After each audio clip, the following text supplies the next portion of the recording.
Coming up on this episode of Nintendo Cartridge Society, we fuse into an Ouroboros, so it's not weird when we laugh at our own jokes. It's dangerous to go alone, so the Nintendo Cartridge Society goes with you.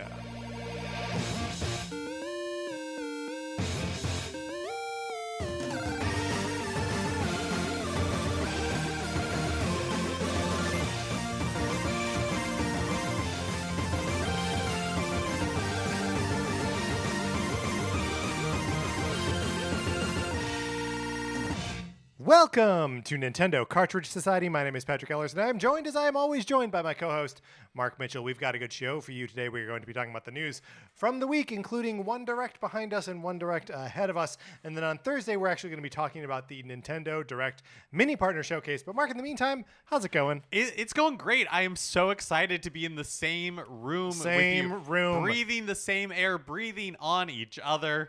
Look, we're just like meshed. We put our nostrils up next to each other. I breathe out, Mark breathes in, just back and forth like this for however long it takes us to record this episode. However long it takes. However long it takes for us to communicate COVID to each other.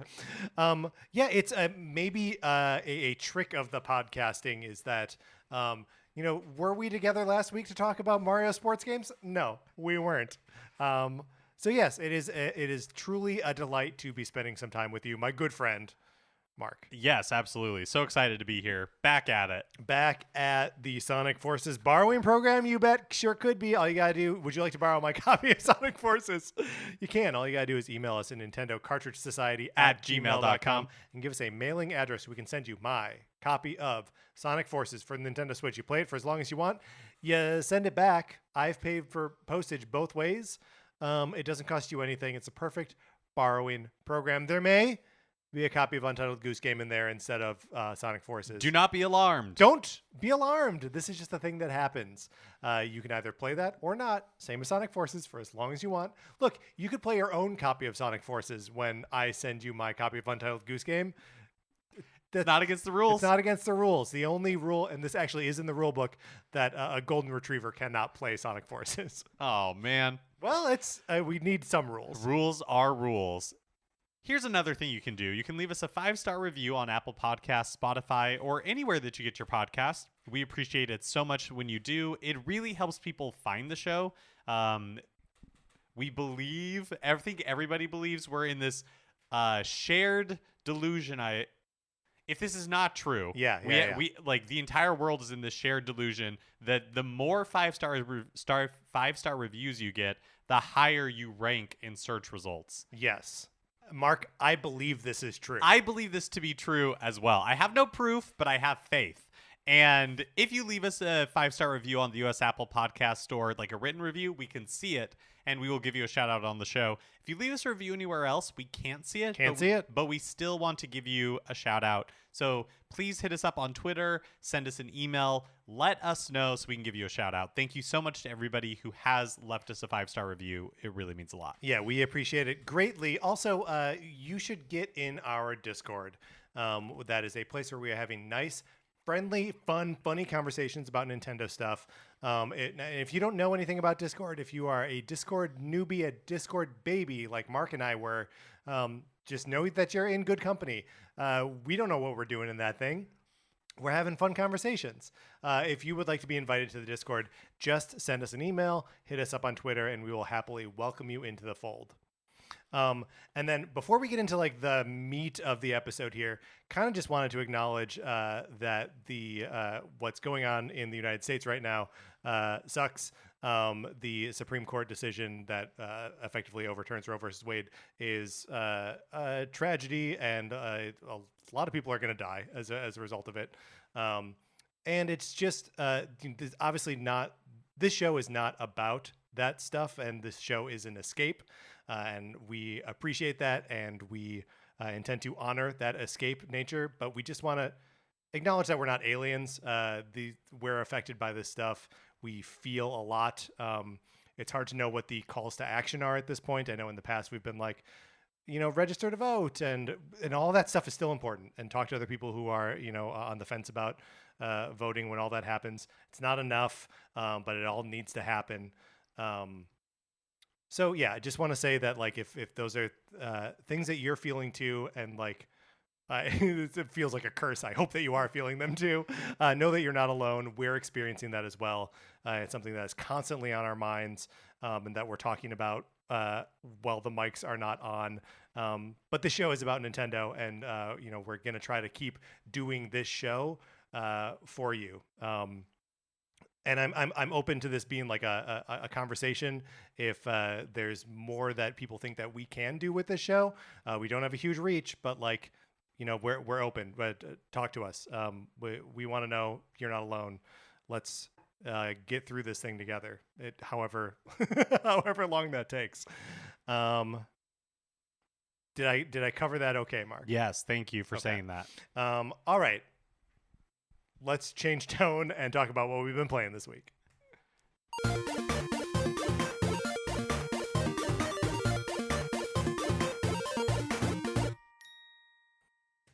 Mark, I keep playing Teenage Mutant Ninja Turtles Shredder's Revenge. Have you got an opportunity to play this game? No, I haven't yet. When you say that you're still playing it, what does that mean? Because I can't imagine that the campaign is is so not long. very long. No. But it's each of the characters are different enough that I find it rewarding to go back through with a new character and play all the way through. It is of course fun to play it both by myself and like with other people. So like the experience of playing the game each different time through it is like rewarding in its own way. I just recently played through the arcade mode, which you have a finite number of lives.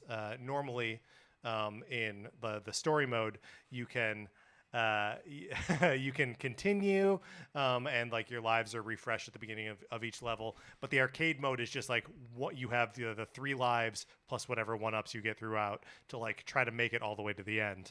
And I just played through that by myself with April, and it took like 3 hours to get all the way through it, but I was having a great time. Like the game is so fun and like sort of legit deep where the combat is concerned that like there are things to learn and like things to get better at. Like it is not it doesn't feel like Final Fight. It doesn't feel like the games in the Capcom beat 'em up bundle.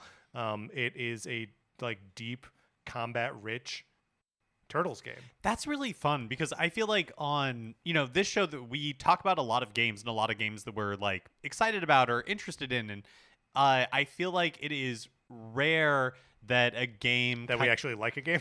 well, that it like lives up to that like potential, right? That it's like, and it sounds like this is fulfilling the promise that you were excited about. Yeah, totally. And that's really awesome. It kind of reminds me, I don't know if it'll end up being like this, but it kind of reminds me of like Hades, and how Hades, like you got so into it. It's fun when the a game comes out that is that special. Do you know what I mean? Well, and like, I don't want to oversell this. It's not Hades, right? Sure. And when I look back at the amount of time I put into Hades, it's like hundreds of hours. I've probably got another like 10 hours with Shredder's Revenge, right? But like I've loved all of the time with it. Even when like my eyes start to cross a little bit because I've just been like beating up foot soldiers for Dr. Mario syndrome. 100%. That it's still like rewarding and fun and cute. Like the character designs are so close to the original like 80s cartoon designs, but they're cuter. Like everything has been like updated to like a slightly more modern aesthetic that still borrows so heavily from the original animated series. Like it's just exactly what I want it to look like and feel like and sound like. I just don't think I could have imagined a better Ninja Turtles game. Yeah, that's awesome. That is so rare. Yeah. Yes. Yeah. And I mentioned last week that it's cool to see the Turtles using their moves from other Ninja Turtles games. Playing as April is so infrequently a playable character in these kinds of games. But she's got a bunch of moves that are very Chun-Li like. She's got a rising kick that like she does. It's just like the move that Chun-Li has in Street Fighter 3, where you do like the dragon punch but with a kick, where she like just kicks up 3 times like as she kind of like flips around. And then there's also a if you are dashing and push the special attack, that she basically does Chun-Li's like super move, ultra move, whatever it's called in Street Fighter 3, like from that famous Evo moment. It's just cool to see them, like, it's not just Turtles games that they're borrowing from. There's also some Street Fighter in there too, which, like, no complaints from me, man. I love that set of references. Yeah, that's awesome. And then I know you've got some big news game related, so I just wanted to touch on that I have been playing through the Fire Emblem Warriors 3 Hopes demo. How is this? Really good. Whoa. I know. Buckle up. I think I love it. So first of all, the demo, huge. It's the first 4 chapters of the game. Oh, wow. Which I'm not done with. I've been playing for over 3 hours. So like, if you are curious about this at all, go check it out. It is free to play the demo. And I hope progress carries over, because I'm almost certainly going to buy this game. And it it is taking the premise of Fire Emblem Three Houses and almost immediately throwing like the story out the window in favor of a new story. You know how Three Houses like does a time jump halfway through, and it's like 5 years later. This game, after the first chapter, it's like, and 2 years later. Oh, and like we're not at the monastery anymore, and like all this stuff. And it's just, I'm so happy to be spending time with those characters again. And this time I've gone with the Black Eagles. So my precious golden deer I've left behind. But like, there's still a bunch of characters in there that I had recruited when I played Three Houses. So it's like, I'm like, oh yeah, I'm hanging out with it's like Pietra, the woman who's like from another. yeah, it's been so long, but But like her, Dorothea, the like the opera singer, and Caspar were all people that I had recruited in my original playthrough. And the fact that they're like part of this house, and Edelgard herself, and then there are new characters.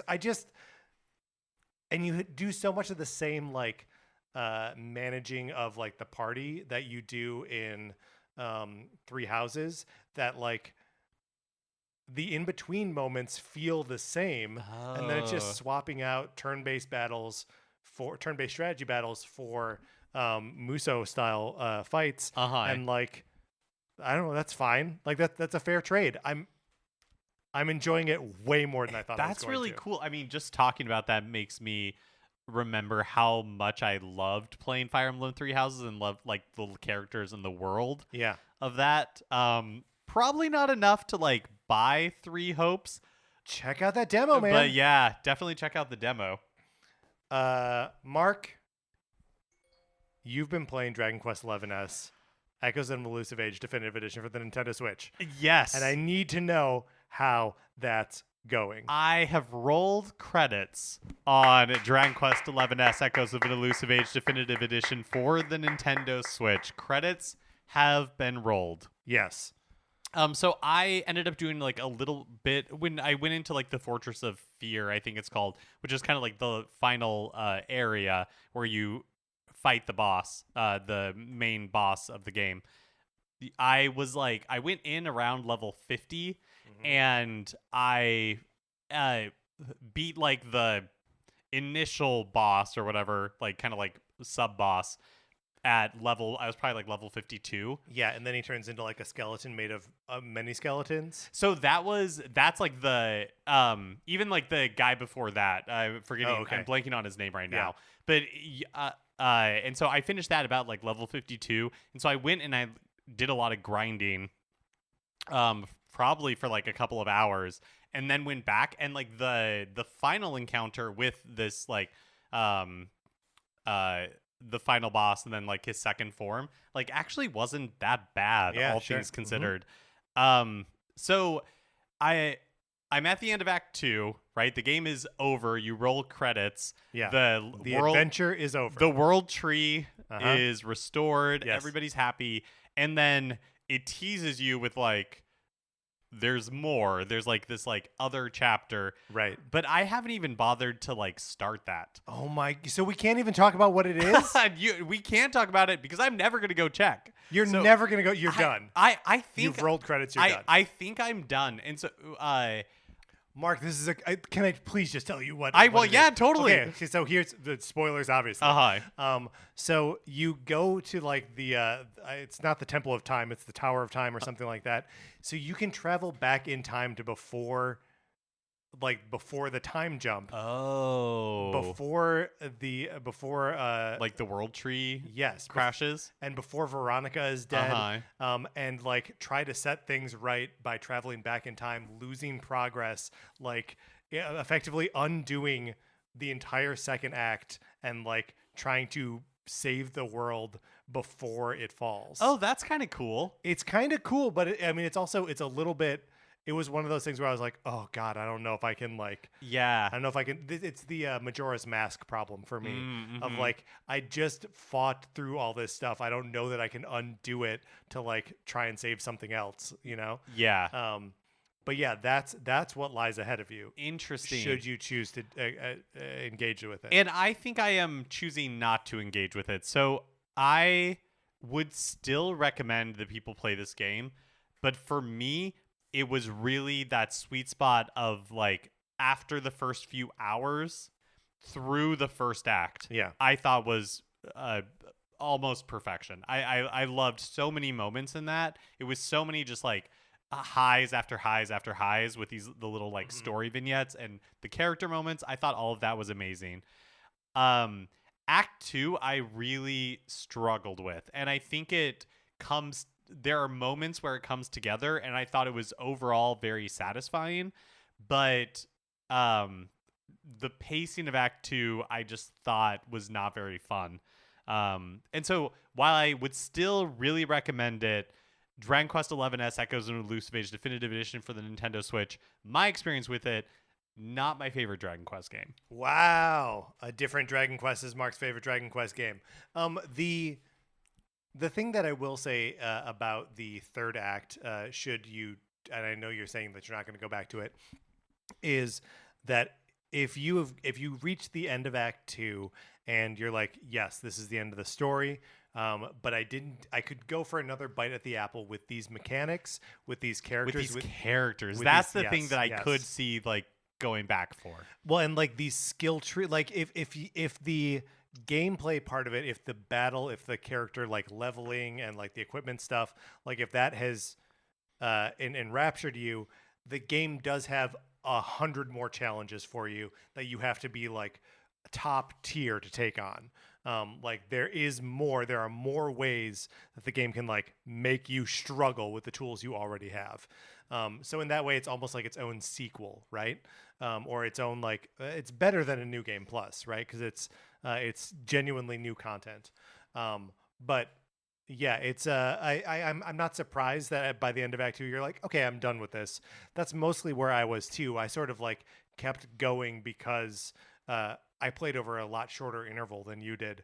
So like I had all this momentum built up that like I needed it in my life still. If you are in a place where you're ready to let it go, then Mark, I say let it go. But I mean, what you're saying, because truly this game, I think the mechanics are excellent. Like I had fun in the battles. I feel like there is because the party that I ended up with was the hero, Hendrik, Rab, and Sylvando. Yeah. And so that was my party.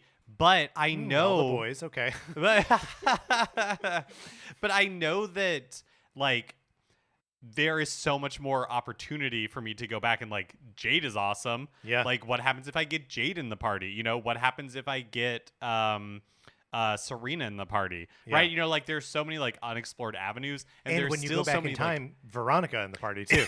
Excuse me, exactly. Plus all the different weapon types I never explored. The skill trees are huge. Like there is so much to like about the game. I think the poor story in Act 2 kind of wore me down. Yeah. Where because what I think Dragon Quest XI-S Echoes of an Elusive Age Definitive Edition for the Nintendo Switch does so well when it is firing on all cylinders is you get the gang together and the gang is a joy to be around. And you just want to be around them forever, and you just want to continue with that. And Act 2 is all about taking that away and then rebuilding it, but it never rebuilds it to the same point that it does in Act 1, where you have the opportunity to really like all be together. Right. Well, and because crucially, they are all never together again because Veronica dies. Yep. And like that is it's one of the ways that the game is disappointing, even if it is intentionally so. Like that loss feels real because she is the last piece. She's the last one. Yeah. And if you can just collect her, then you've done it. You've gotten the gang back together.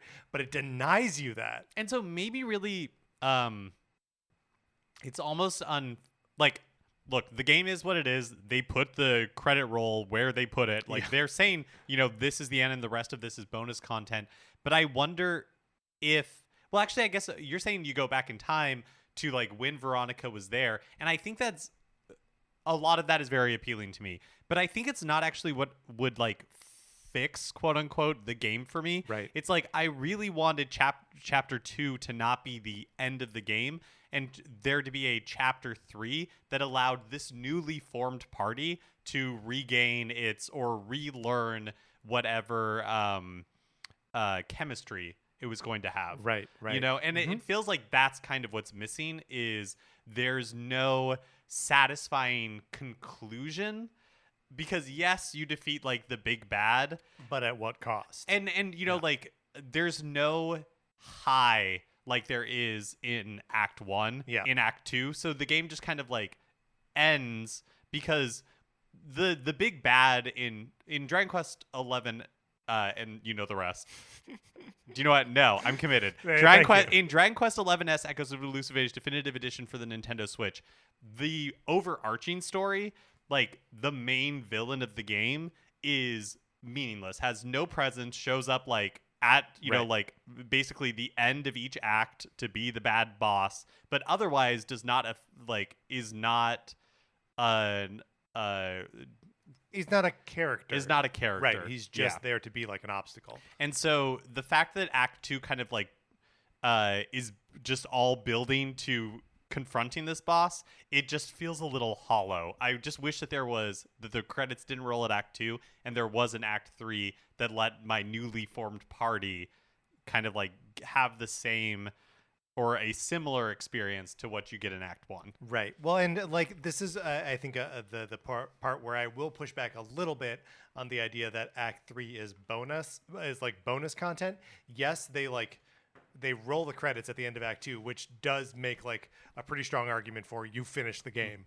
But like it is such a like fully realized like section of that game that like I think calling it bonus content is maybe selling it short. It is like genuine story.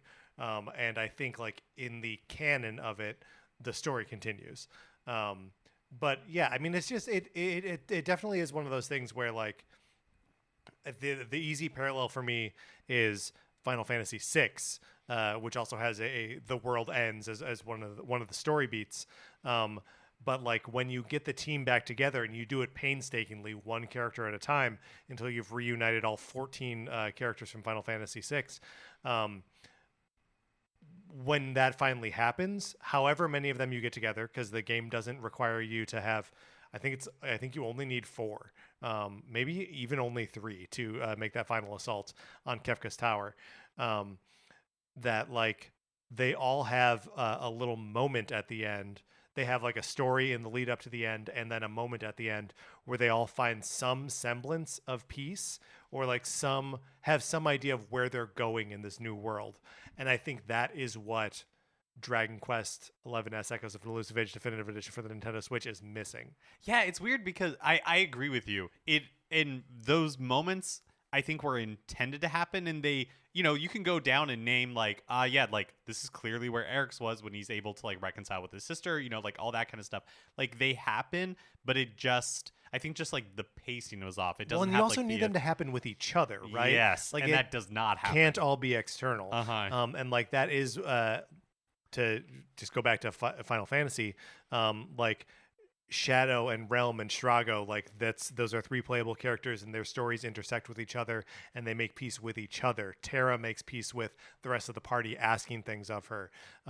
Edgar and Sabin reconcile their like brother relationship. Like there's so many of the characters that you care about where the thing that they need to resolve is with each other, that is so much more powerful than like just them with an external force. Yeah. And so, again, like overall, I enjoy Dragon Quest XI S Echoes of Elusive Age Definitive Edition for the Nintendo Switch. I am really glad that I played it. That may be the last time we say it. It probably won't be. It won't be. Like the highs. It's on sale later in this episode. We'll say it then. The highs, I think, are so high. And it's not at no point is it a bad game. It's almost like the first act is so good that when the second act isn't as good, it's a little disappointing. Yeah. But I would still recommend it as an experience for sure. Well, the end of an era, Mark. I'm proud of you. No, I kind of can't believe it happened. I've also been playing Overboard, which is a game that I picked up last year, but finally got around to trying out. I believe it's available on many other platforms, including mobile. And it's another one that even if you don't get it on Switch, I would suggest you pick it up. It's a game where you play as a, it's like in the Goldie Hawn. It's like the 1930s, and you are on a ship crossing from England to America, and you murder your husband by pushing him overboard. And the rest of the game is you trying to not get caught. And so each like round happens fairly quickly. I would guess that it's maybe like 10 or 15 minutes because you have like 6 in-game hours, which is, I'll say 15 minutes. Yeah. To, like cover up the crime, talk to figure out like who saw or who may have seen and how you're going to like get out of it. And so the game really rewards playing over and over because there's different parts of the ship and people move there at different times. Cool. And like, so, one example is you lost your earring on the deck. And if you go at certain times, nobody will be there and you can just grab it. Or different people might be there and they have different interactions and you have to like talk to them and do different things. It's really fun. I highly recommend it. I don't think it's very expensive. And it is just a really like fun, well-written, satisfying kind of like murder mystery thing. That's I guess not even cool. a mystery. You did it. It's like a Columbo. It's then. like, yeah. And then finally, I have a question for you, Patrick. I have a question for our listeners. Is it too late for me to get into Mario Strikers Battle League? Well, so what prompts this question? Is that just you were traveling when the game came out? Exactly. I was traveling when the game came out, didn't have an internet connection, so I haven't bought it yet. And it kind of feels like, and maybe I'm just not aware of it because I was disconnected for a week, but it doesn't feel like there's a lot of community around it. It does feel like the moment has passed already. Seems fast. But, I think that anything that I'm not tuned into, right, its moment exactly. has passed. So, what does that mean? Yeah, if it's not right in front of me at the moment. Right.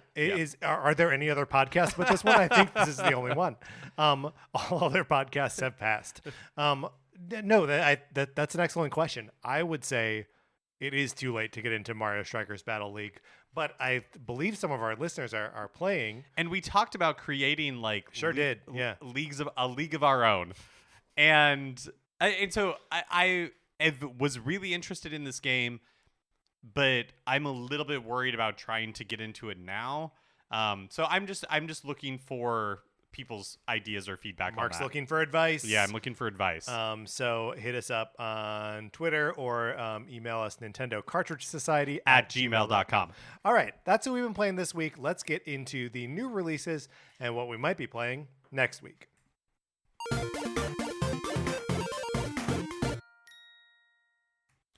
Thursday, June 30th, Monster Hunter Rise Sunbreak is released. And can you believe that this is already coming out? No, man. I mean, I guess we're at the end of June, so like that's what happens. Games that they say are coming out this summer actually start coming out this summer. Yeah, wild. I guess speaking of which, also on June 30th, Cuphead: The Delicious Last Course, the DLC for Cuphead, is released as well. Now this is interesting. Cuphead, a game that I never beat. But enjoyed. I enjoyed quite a bit, yeah, and actually got pretty deep into it too. There was just one like theater boss that I couldn't wrap my head around, and therefore never beat. It makes me wonder if the Delicious Last Course sort of like resets that difficulty the curve like back to the beginning and then like ramps itself up. I'm gonna like feel out here, see what kind of reception this gets, and then probably check it out because I really liked the original. Or is it like Super Mario Brothers 2 Japan, where they're Which just like keeps getting harder. Yeah, they're just like starting with the idea that you've mastered the original Cuphead. Which I feel like is the norm for DLC like this. Because Messenger's DLC was like that too, right? Messenger's DLC was hard right out the gate, yeah. And like I got back up into shape for it, but like I'm not gonna. I can't do that with Cuphead. I simply cannot. Yeah. Also, 2 sales that I wanted to call out. So right now in the US eShop, the Nintendo's holding a big ol' super sale. Big old super sale. Now until July 6th at 11:59 p.m. Pacific time. There are a ton of games that are on sale. Just wanted to call a few of these out. Castlevania Advance Collection is $13.39, usually $20. Did you pick up the Castlevania Advance Collection? I did. I haven't played it really, any of it yet. I really only played the first one, which my understanding is the worst of them. Which one is that? Circle of the Moon? Harmony of Aria of Sorrow? I can't remember. Yeah. Harmony of Dissonance, or is that one of them? It sounds like it should be. Yep. Dark Souls Remastered is $20 instead of $40. Donkey Kong Country Tropical Freeze is $41.99 instead of $60.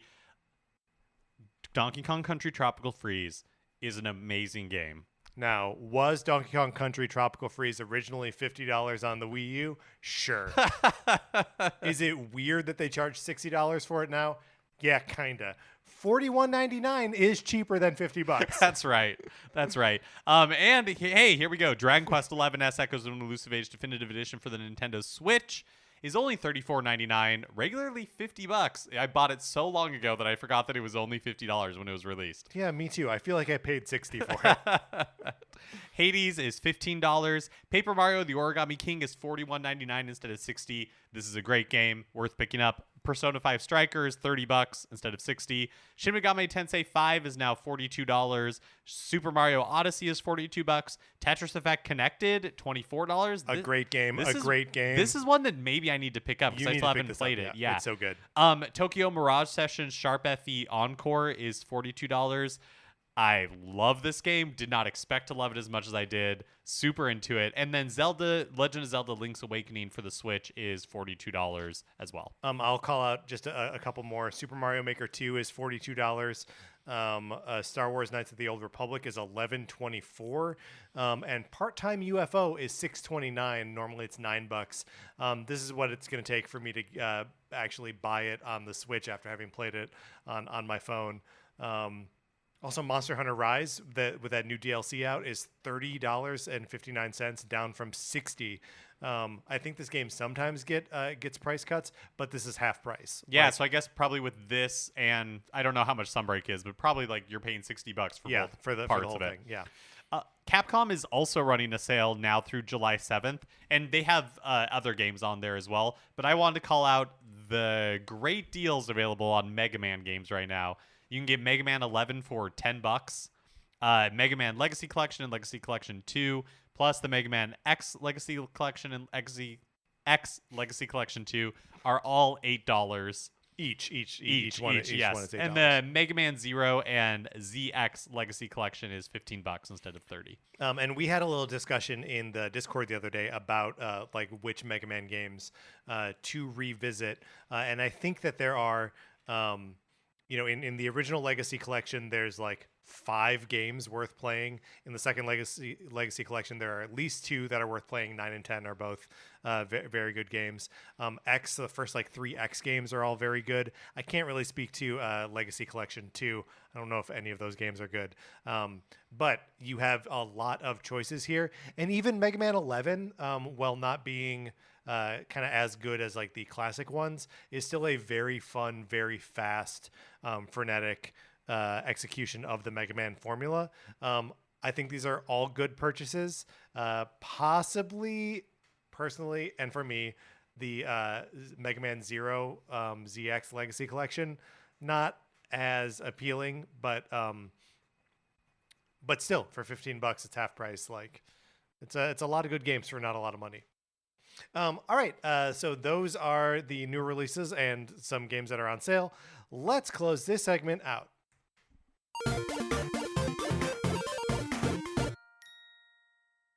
Now it is time for a regular segment on our show. It is time for 433. In 1952, American composer John Cage wrote a piece called 433, wherein a performer or group of performers didn't play their instruments for 4 minutes and 33 seconds. For the purposes of this show, our instruments are talking about Nintendo.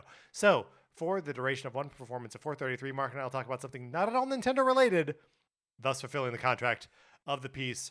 Mark, today we are going to be ranking the Mission Impossible films. Love this series. Love the series. Yep. It's great. Tom Cruise is single-handedly saving cinema. I said before we got started here that I was going to introduce a wrinkle. Yes. Lay it on me. So we all know that there are 6 Mission Impossible movies at present. Mission Impossible, Mission Impossible 2, Mission Impossible 3, Mission Impossible Ghost Protocol, Mission Impossible Rogue Nation, and Mission Impossible Fallout.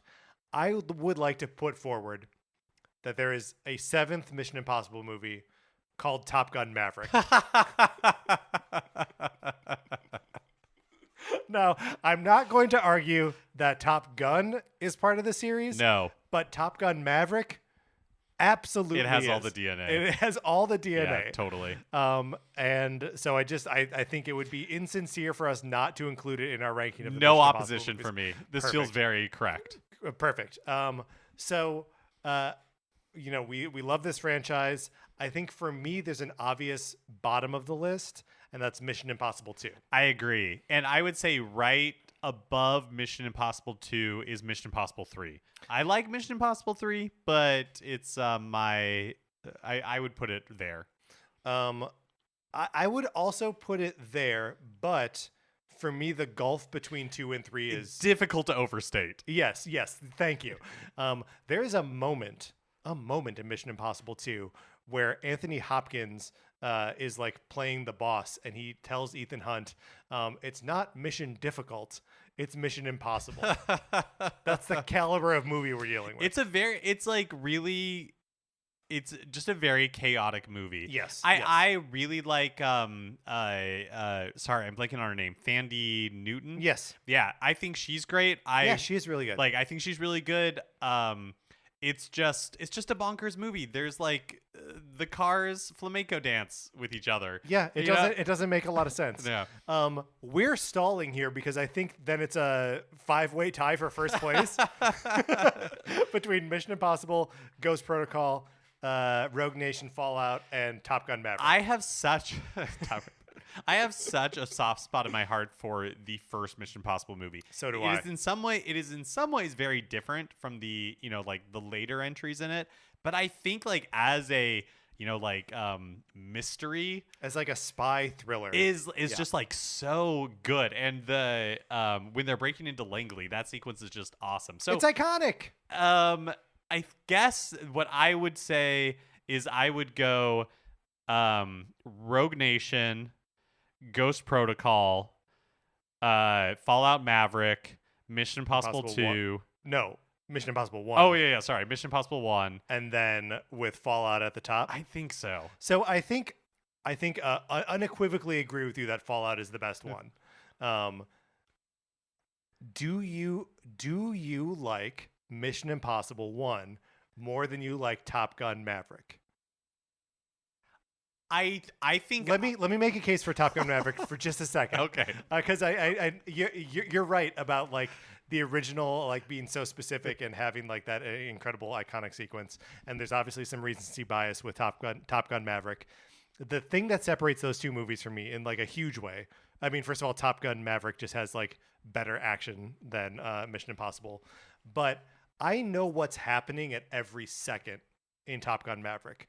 There are huge stretches of the original Mission Impossible that even on a deep rewatch, multiple times having seen it, I don't know who anyone is or what's going on. Or their motivations. Yes. Yeah, I do think that's fair. That's fair. That's fair. I think I loved as a kid the first Mission Impossible movie so much that my personal ranking would probably have it higher. But I agree with you as filmmaking.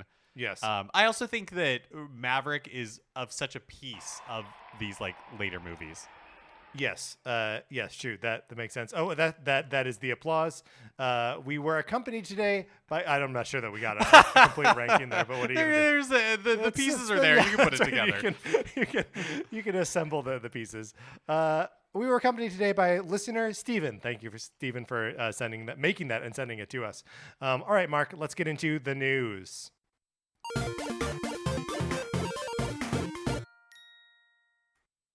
A Nintendo Direct mini partner showcase is happening this morning at 6 a.m. Pacific time.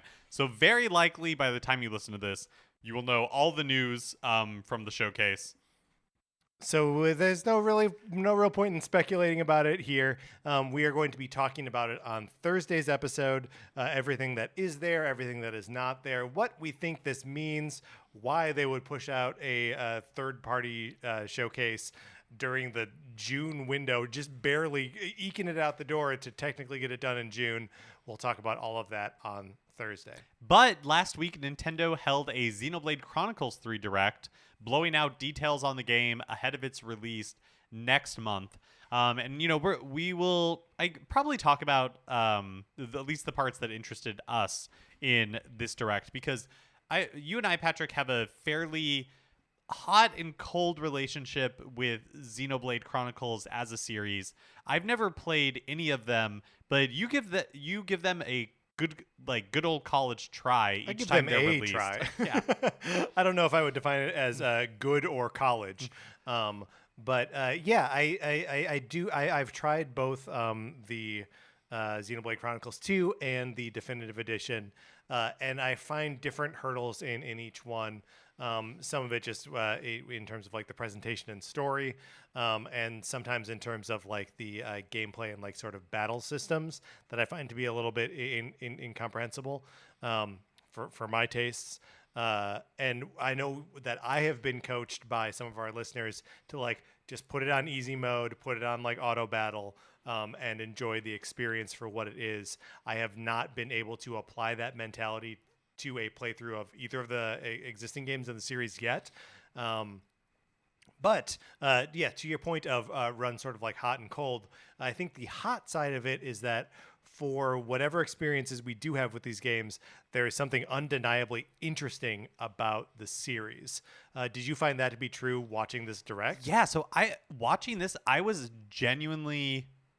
I finished this Direct being like, I think I want to buy this game. Right? I think I want to try this game, which is not really experience that I have had with previous Xenoblade Chronicles games. I found and maybe it's just like a really good showing in the trailer, and in the reality of it, it will not be this way. But I found the game to be really beautiful and aesthetically interesting in a way that like, I thought that Xenoblade Chronicles 2 was kind of like over the top in its fan service. Yeah. This one did not come across that way to me. I thought the story was interesting, or like the idea of it is interesting, where they talk about the characters have 10 years to live, and there's some like villain or bad guy or antagonist who is stealing people's life to increase their own. Right. Well, and also this like kind of cool premise of like the two warring nations, and your party is made up of 3 members from each of those nations, like that are outcasts on something like they're like forced to come together. Yeah, like there's just a lot of the sort of like the sort of smaller scale, high concept drama that feels very interesting to me, in a way that like here are people living on like 2 giants as they like do perpetual battle. Like that one feels over the top, and the other feels like an interesting like vein to mine for drama. Yeah, and I also, for whatever reason, I felt like even though the mostly Xenoblade Chronicles 2 is the game that looms in my mind when I'm talking about this, even though like aesthetically both games have this like sci-fi bend to them, I felt like I was more drawn to the design of Xenoblade Chronicles 3 than I have been to the other Xenoblade Chronicles games. Yeah, I totally buy that. And for me, some of that comes back to the sort of like objectification of the female characters. There's still a little bit of the like I think 2 of the 6 main characters are like young women, and like there's a little bit of that like sort of like lowly angle to them, but not in a like hypersexualized way, just in like a they present very young kind of way.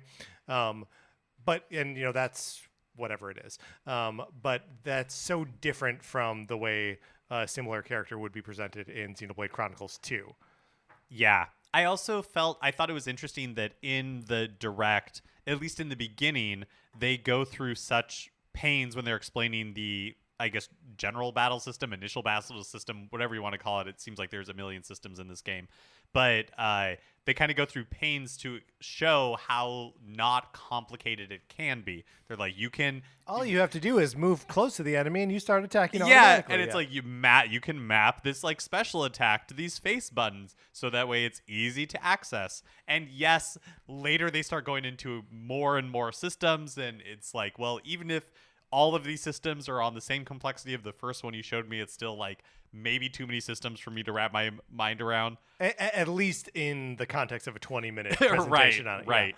But I did think that it was like, again, just some of the stuff they showed I thought was really interesting, like how you can recruit heroes to your party, and the heroes have there's like 6 of them, and they each have their own, style or classes that are special and like unique to them, and how they can complement like the rest of your party. Like, I do not know what it is about Xenoblade Chronicles 3 that appeals to me in like the Xenoblade Chronicles 2 and the original Xenoblade Chronicles like doesn't, but there is something about this that I'm like, I think I could get into this.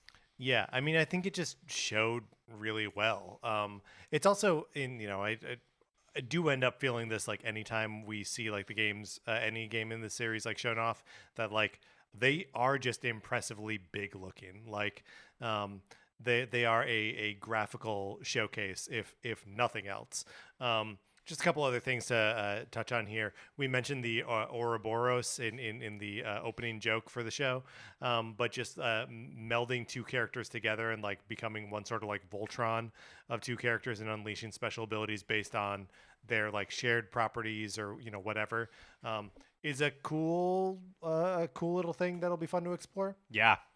And then also they came right out the gate with this one saying there will be an expansion pass content that I don't believe they. Oh yes, they did put a price on it, $29.99, and that it will have all kinds of extra stuff in it, including eventually a new bit of story content, which they've been good about on the Switch games. Xenoblade Chronicles 2 had the Torn of the Golden Country, which was basically a new game, which is like basically a new campaign, game, right? Albeit shorter. And the definitive edition came with Future Connected, which again was just a couple hours, but like a new story that sort of like melded the timelines from the first 2 games together. So yeah, they're planning to do the same thing here. I also thought it was funny that you can use any amiibo with the game. It feels a little like, I mean, I guess maybe there aren't a ton of Xenoblade Chronicles Currently, amiibos. there's one. Right. So I guess they didn't really have like Currently, it's just Shulk. a ton of other options. Are we going to get Pyra and Mithra at some point? We think so. Someday. Yes, but when? But yeah, I just thought it's funny that we're at the point in amiibo's life cycle where they're just like, any amiibo will do. You want to get your Game & Watch? You want to get your Wario in there? Whatever. Yeah, it doesn't matter. Just swipe them in there. You get some bonus. Yeah, use it. I also feel like just because before we started recording, we went through such pains to figure out how to pronounce the name of the setting for the Xenoblade Chronicles 3, that it is Ionios. Ionios. Yes. There we go. We figured it out. We have to get it out there because we did the research. That's the name of the world that the game takes place in. Ionios. That's right. Yeah. And it seems like the story like somehow they say it connects the futures of Xenoblade Chronicles 2 and like the original Xenoblade. But doesn't really, they're not saying like this is the conclusion of the trilogy or anything. Right. It just seems like another entry in the story. But this is one I will say, I just finished Dragon Quest XI Echoes of Elusive Age Definitive Edition for the Nintendo Switch. So that was like a big JRPG that I had been chipping away at for a long time. Live Alive is coming out in just a few weeks. Yes. Just a few weeks, I think, before Xenoblade Chronicles 3. I still want to play Chrono Cross. Did you ever get past like that part where No, the wall that I hit, I think I need to start over. Well, and also at this point, I'm sort of waiting for it because they got to patch it at some point. Right. Like, it's just because the performance on it is so poor in places. At least I hope they're going to patch it at some point. I will wait for that. But Chrono Cross is out there. Like and I think probably Live Alive trumps my wanting to play Xenoblade Chronicles 3. But I think that Xenoblade Chronicles 3 could be like a Tokyo Mirage Sessions for me, where I come to it later. But there's no rule that says you have to play a game when it's on initial release. Right, and there is a rule that a golden retriever can't do it. But I also think we're hitting a little bit of a like a critical mass of important JRPGs on Switch that I think you and I need to like do a little planning or strategizing and like work that into this show somehow, because I have loved hearing your regular updates about Dragon Quest XI as Echoes of Elusive Age Definitive Edition for the Nintendo Switch, and I would love to replace that with something else or like use that on this show in some way. So if that's Live Alive, if that's any of the Xenoblade games, whatever it is, I'm just like TBD, something. Yeah, that would be fun. Look out for this space, especially here. if we could play it together. Like we could like kind of experience it together. Especially something with like Live Alive. Any of these games are so big that you could have very different experiences. Right. But Live Alive especially feels like it could be interesting to see how our experiences differ. So yes, to be determined. TB determined. But we got that Xenoblade Chronicles 3 Direct last week. We are experiencing a partner showcase right now. Direct mini partner showcase. That's right. Does Nintendo have more first-party games to show off for release in 2022? What a great question. Giant Bomb's Jeff Grubb appeared on Monday's Game Mess Morning Show and said that, quote, I can say that I've been told pretty definitively that Metroid Prime Remastered is going to be one of their, meaning Nintendo's, big holiday games. Okay. Here's the thing. Metroid Prime, trilogy, remake, I will believe it This is where when I'm at. I see it. So he also says that a November release would line up with the 20th anniversary of the original Metroid Prime. Makes sense.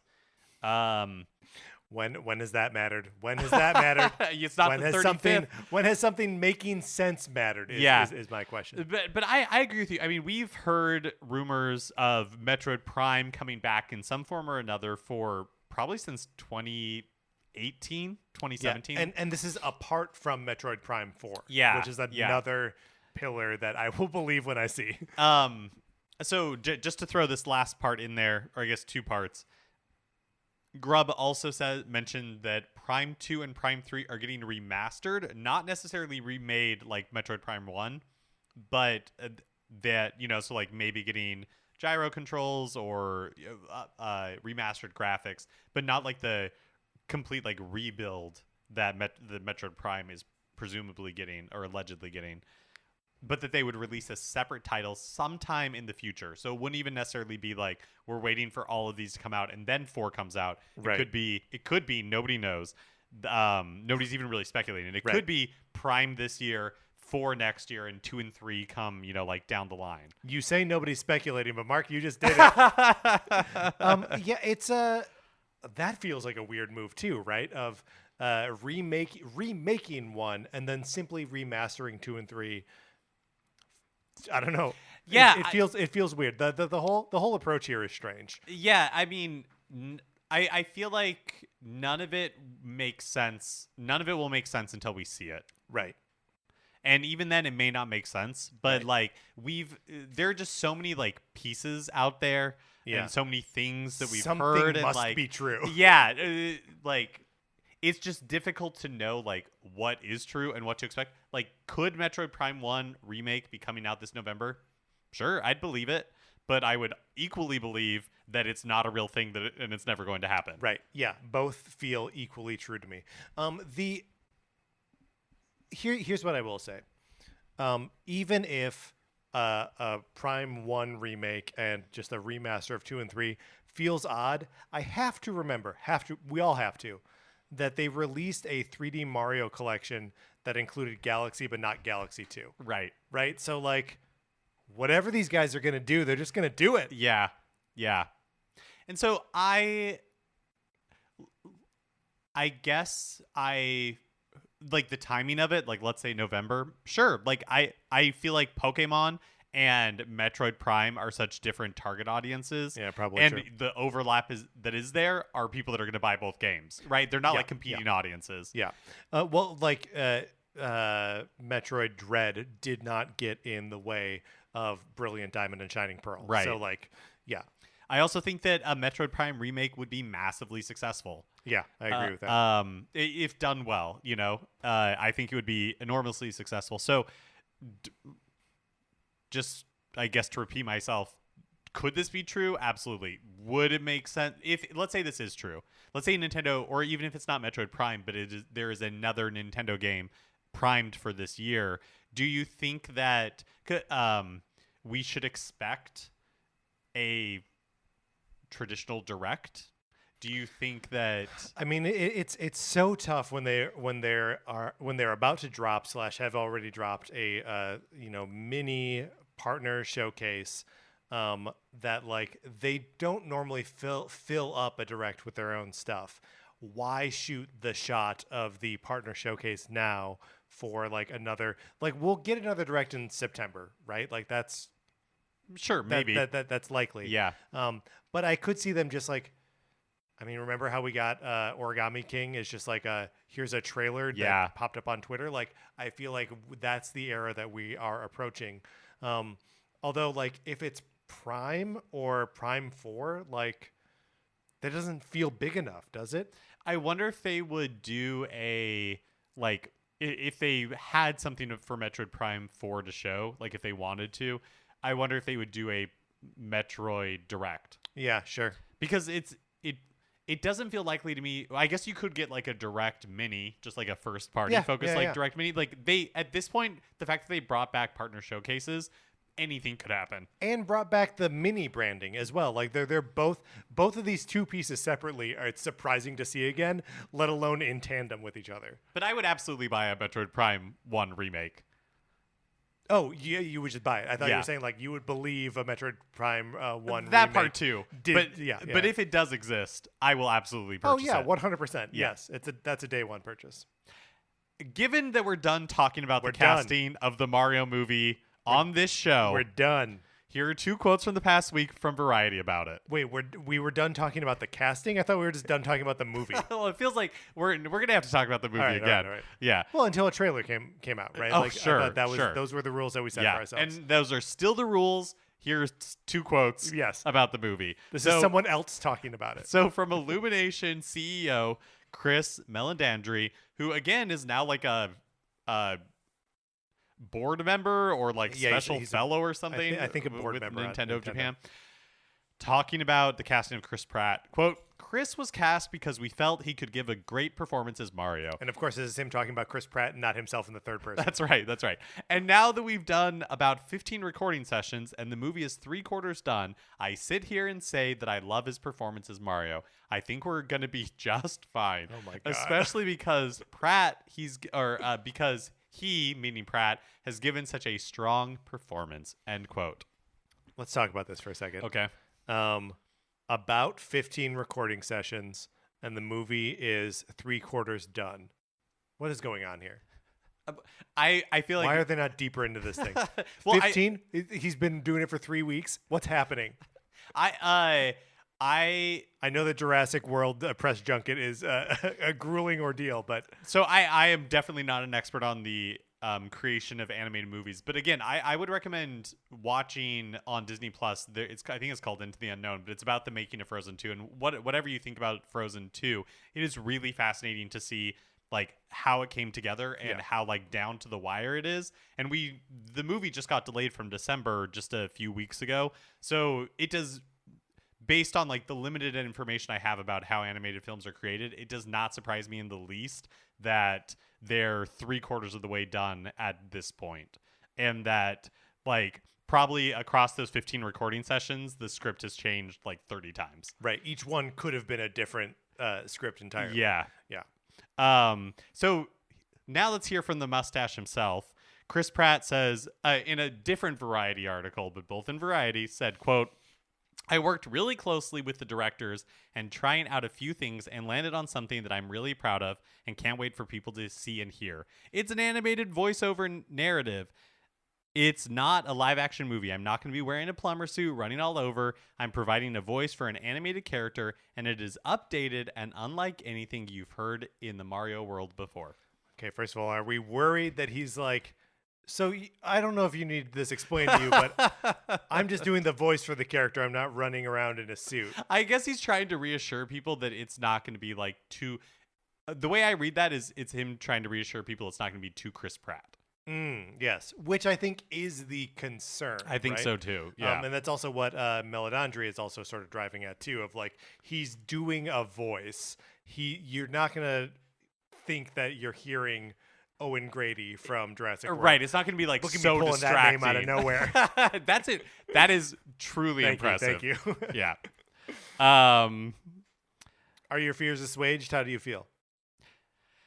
I desperately both really want to see footage from this movie and have like even a basic understanding of what this movie is, but also dread the day when the trailer comes out. Do you know what I actually think is going to happen is we're going to get a teaser for it that has no talking, that is like a true teaser, except maybe at the very end he says like it's a me Mario. Interesting. I almost don't think the character will say it's a me Mario at all. Mm-hmm. I think if there's any bit of like Mario dialogue that they actually put in the movie, I mean, it's either all of it, right? And it's all like winks and nods and whatever, or a single let's a go. Yeah. Ooh, yes. I could totally see that.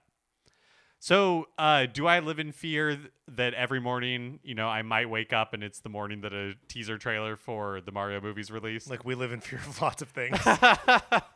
Yes, that is true. But it'll almost be better when it's here and we just have a basic understanding. Yes. Of the fear of the unknown is too much for me right now. Right. This is like the opposite of Supreme Court decisions, right? Where like let's just get to it and then know what we're dealing with, and then we can deal with that. Yep. Absolutely. Finally, Nintendo revealed a new band for Splatoon 3, and it's a reformed version of Off the Hook from Splatoon 2. This is insane. Which featured Marina and Pearl. I kind of agree. The new band is called Damp Socks, featuring Off the Hook, and it's Marina, Pearl, and 3 currently unnamed other members. Their debut single is Candy Coated Rocks. You can listen to it online right now. And I'm kind of obsessed with the idea that this is like some sort of super group. I love that too. I love that it's like a reverse No Doubt, that like Gwen Stefani was by herself first and then like teamed up with like a band. Like it's such a weird narrative. I can't draw like the real life parallels at all. But I love that the lore here is so deep on something so trivial as like who are the bands that make the music in the world of Splatoon. I love it too. I do feel like the messaging for this game has been a little like, I don't know if muddied is right. It just feels like there's not. It's weird. Yeah, it's I don't not till get, September, right? That's true. Yeah. And clearly, we just saw this big blowout for Xenoblade Chronicles 3. Clearly, Splatoon 3 is going to get like something similar. At this point, I just don't feel like I know what makes Splatoon 3 special. Right. Like at this point, it just feels like it is Splatoon, and then here are some details about the people who make the music inside the world of the game. Yeah, it's just very odd. But like they do. I guess Pokemon does this too. Like they move so much news about the game through the language of like the in-game world. Like Pokemon definitely does that, right? Where it's like, here's what Pokemon researchers have discovered. That's almost literally the exact same language that they use in Splatoon of like our ink researchers, our squid researchers, whatever, have discovered these kinds of new inklings or what have you. And it's just like, that's such a hard way to parse out what it means for the human participants in these games. Yeah. And we've seen like ink battles. Oh man, what are Turf those called? war. Turf wars. But like we know that Salmon Run is coming back, but I just feel like we haven't seen what makes Splatoon 3 special. Right. And I'm really excited for Splatoon 3. I love Splatoon 2. But I'm just waiting for that like hook. Yeah. Pun acknowledged. All right, Mark, let's get out of the news. All right, that is going to do it for this episode of Nintendo Cartridge Society. Remember, please rate, review, and follow us on Apple Podcasts or Spotify or wherever you're getting your podcasts. If you like the episode, please share it on Facebook or Twitter or any kind of social media platform. When you share stuff, it helps us out tremendously, so thank you for that. You can follow us on Twitter. I'm at Patrick_Ellers. Mark is at MKE Mitchell, and the show is at Nin Cart Society. We also have a Facebook page, which is just Nintendo Cartridge Society. Anthony DeLuca made our logo. Our theme music is provided by 8BitBetty. You can get more of his music by going to 8BitBetty.com or by listening right now.